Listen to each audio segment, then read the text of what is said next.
maybe let me get quickly into a discussion of what is in the chapters. It's a favorite segment for many of our student community who are particularly interested in, the stuff that is addressed inside the chapters. I just want you to, divide it amongst yourself and briefly discuss the major issues that you raise in the chapters and the major lessons that we can learn.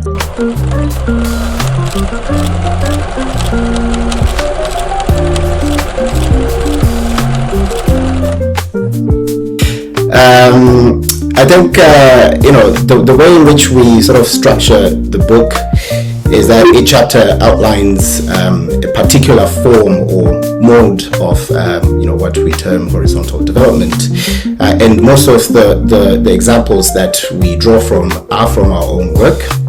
Obviously, some of the work is based on others, so we borrow ideas just to make sure that our points come across. But I would like to draw from maybe one of the chapters in the book which focus on material that I work on directly on diaspora-led development. And in this chapter, we're sort of trying to say, we now know that diasporas contribute quite a lot financially to their countries of origin. I think in the past year, close to 650 billion was sent in remittances and other philanthropic transfers back to different lower and middle income countries across the world. And these play a very big role in alleviating poverty, fostering community development and supporting sometimes infrastructure development.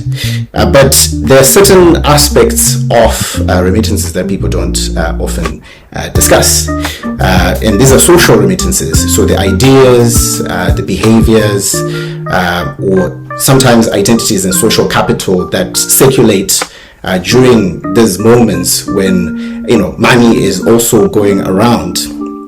So obviously we know migrants, when they arrive in their countries of origin, they carry a lot of cultural and social tools that sort of aid or help them adjust in their new countries of settlement, which sometimes scholars have referred to as cultural diffusion.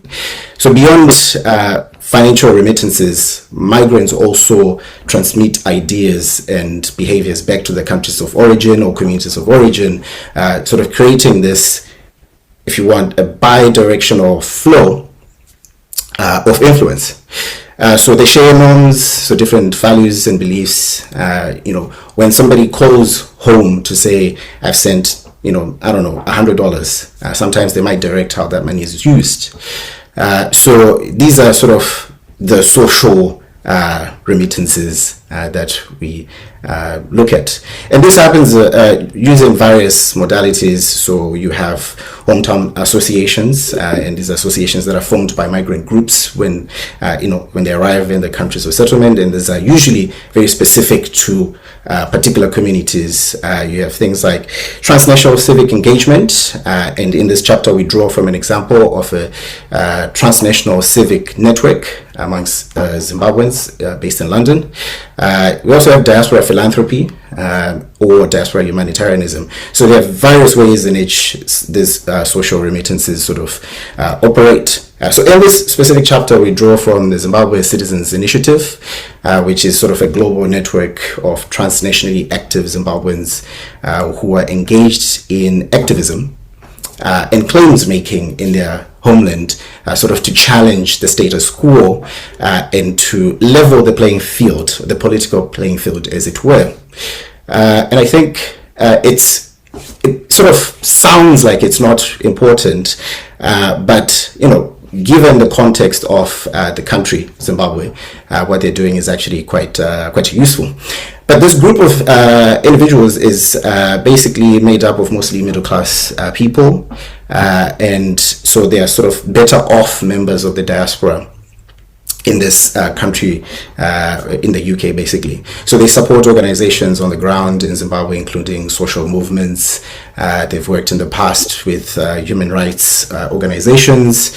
They've attempted to launch a website or a platform that allowed citizens to record human rights abuses without repercussions. So something based on the Ushahidi platform, for instance, that were used in Haiti or in Kenya. So they support all these movements on the ground in Zimbabwe transnationally. But at the same time, they also lobby the UK government, for specific rights on behalf of other Zimbabweans in the country. They also try to make everyone aware of the situation in their home country. They lobby their MPs to speak out against, the government. And what we are sort of saying is sometimes, as much as money is usually what's recognized, these ideas and behaviors are also person to person. They're peer to peer. So when you're calling your friends and family and you're telling them, perhaps you shouldn't spend that money on this, you should spend it on that. Or when those at home see that perhaps if you are contributing towards this cause, it might mean that it's something that we should pay attention to. This is when those ideas are now transmitted, on a more horizontal level. There's no like you're forcing people to do certain things. It's just you're suggesting an idea and they're accepting. But at the same time, we also note that these initiatives can sometimes suffer from similar challenges to top-down aid. For instance, what I just outlined, where if you have some form of influence and you're giving money to a cause, people might think that they can't challenge your ideas. They think perhaps what you're saying is indeed what they should do. So similar to aid agencies that allocate funds to specific areas of interest tied to sort of particular grants, diaspora members can often sometimes stipulate also use this money for this and not that. There can be issues, fair enough, we talk about localization in the chapter, but there can also be issues with localization when it comes to these initiatives by diaspora members as well. And at the same time, these networks and organizations do also not conduct formal needs assessment to determine how to provide assistance or who needs assistance, which can also be a problem when it comes to sustainability and scaling up. So you find that as much as they might be also helpful and person to person and more relational and based on people's affinities or communities or networks, they may inadvertently also reinforce inequalities, because certain groups will always end up benefiting because they are the ones who are part of that specific network. It also raises other questions about dependency or prioritization, because obviously if people rely on this money that is coming out of the country, perhaps there might never be an opportunity for them to come up with homegrown solutions.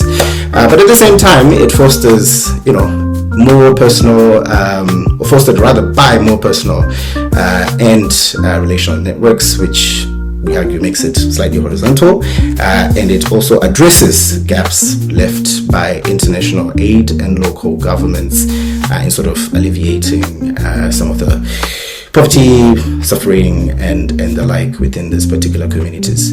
But I'll stop there and let others also contribute. Nice. Thank you very much, Dr. Thabani, for those submissions. Viewers and listeners, we are continuing our discussion of this new book from Bristol University Press. It is entitled Horizontal Development, Shifting Power and Privilege in Aid. Please don't forget to click the link that is right in the description panel so that you can get access.